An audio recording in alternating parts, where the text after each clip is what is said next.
countrywide we've got about 400 farmers that are still white farmers, still on the land in some way or another. Many of those are perhaps not actually living on the land. They're living in town and managing to operate from a distance, so that they're not seen as white people on the land, and that way they're managing to keep going.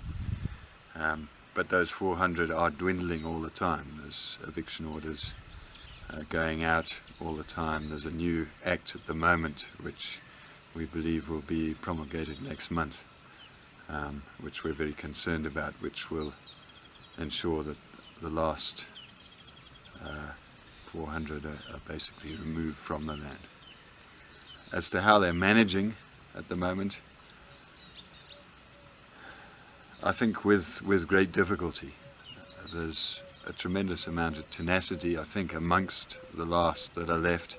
They've survived 6 years of violence and thuggery, and many of them have been badly beaten. Many of them have had terrible things to have to contend with. It's actually a very sad situation all round. Without an economy, without an engine, as it were, for a country to actually create the wealth to supply the things that a population needs, all you see is destruction all around us, and as a result our doctors are leaving, our nurses are leaving, our teachers are leaving, our lawyers are leaving, all the professionals that we were very proud of in this country, a very well-educated population. All those people are leaving. The middle class that is so lacking in so many African countries, almost every African country just does not have a middle class. We had a middle class in this country, and that class is the class of people that has left. 25% of our population has now left the country, and they're benefiting other countries in other places, but and we're left with the very rich and the very poor. We're going to see Dirk and Heidi Misaki, who have been here. Well, they came back having been to university and everything in South Africa just after or just before the land invasion started, back onto the family farm, and then they bought a small plot shortly after the invasions actually started, I think. But they've lost about 95% of their land. They're still here. They've had a lot of problems to try and deal with over the last 6 years, and it's just been a constant battle for them. But they've remained upbeat, and they've managed to concentrate their farming enterprises by spending a lot of money in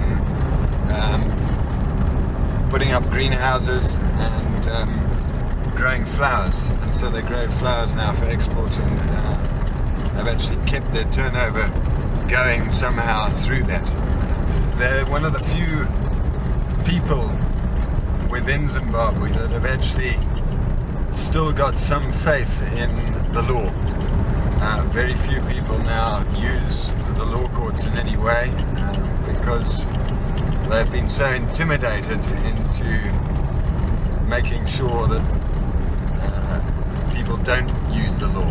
When people use the law, the war veterans, the district administrators, the police even get very upset with you. And so many people have completely abandoned the use of the courts or the law in any way. And so it's now a purely patronage system where you have to be on the right side of the local warlord or the local district administrator or the local governor in order to be able to have the privilege of living in your own home.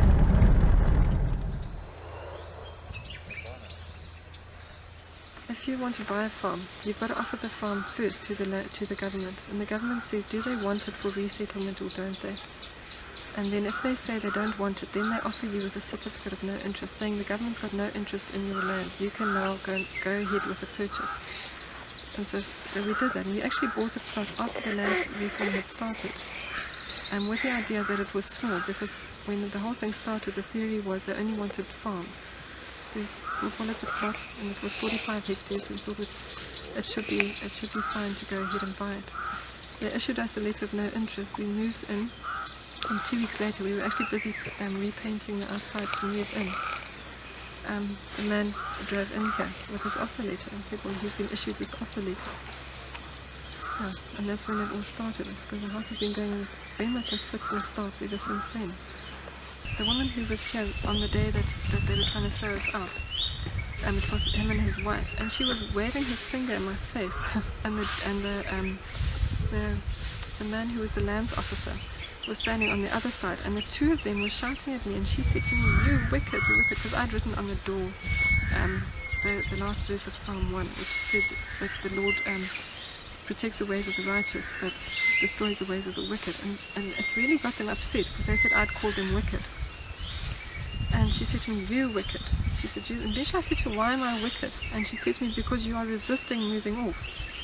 So I said to her, why should we be moving off? I said, we bought this land. And I said to her, we paid for it. And I said, if you really wanted it, you could have bought it and paid for it just like everyone else. And then she said, but you wicked. And he was saying that the other lands officer was shouting in my ear. And eventually I said to him, what are you saying? And he's saying, your mother and father raped my mother and father. And I looked at him and I said, who's your mother and father? Who are they? And he looked at me and he said, and both of them stopped. And she said to me, you're too young to know the history of this country. So I said, well, I'm not not that young that I'm not living through the history at this stage. I said, it's all been put back into a circle again. And for some reason they perceive us, they're throwing this whole thing back. I just don't know what they've all been told and fed and brainwashed. But they see us as being absolutely awful.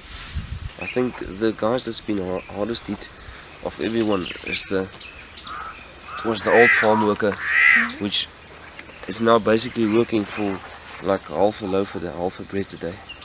These are the guys that's been affected by far the most, and they can't afford school fees. They die of malaria, which is a treatable. It's not something that you die of, because there's no medicine to treat it with. So I think, yeah, we can maybe complain about not getting sugar or any other commodity, but we can still live. But most of the other people can't live. I believe that government's ultimate aim is to ethnically cleanse the land of all the last remaining whites. I believe that this has been the policy ever since the referendum in February 2000, when the people voted for government not to be able to take the land without compensation. And the majority of the people of this country actually voted along that line. Within 2 weeks the invasions actually started. There were parliamentary elections due in the next 2 months, and they suddenly realized that they had to crack down very hard, especially in the commercial farming areas where a lot of the population actually lived and worked as employees on the commercial farms. And so long as there were white people around, they found it difficult to, we say, skull bash in the way that they wanted to skull bash in order to intimidate the population into voting for them. And so while there are still white people remaining on the land, those areas, it's very difficult for them to skull bash as they would like.